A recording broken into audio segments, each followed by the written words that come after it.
The benefit to Norfolk is undoubtedly this spend that's come with all the people that have decided to choose Norfolk for their holiday destination.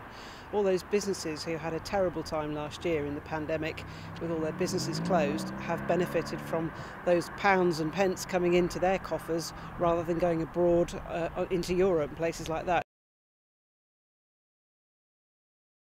Well, if you think about it, for a lot of people it's a long time perhaps since they had a staycation holiday in their own country.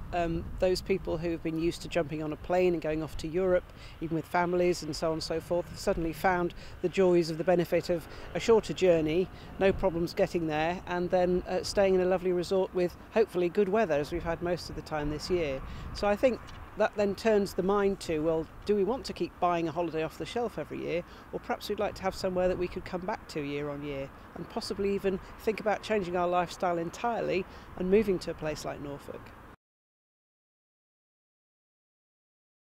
It's been a real sea shift in people's thinking. I think from the start of the pandemic, people's minds were turned to how can we get to be somewhere where we're in the fresh air more, we're away from the usual sources of contamination from other people potentially carrying the lurgy. That's caused them to think about working from home and how that might look, and also businesses no longer needing people to be in the office every day. Cause people to think, well, if their broadband is good enough, we could even live somewhere that's a long way from the office and still work effectively.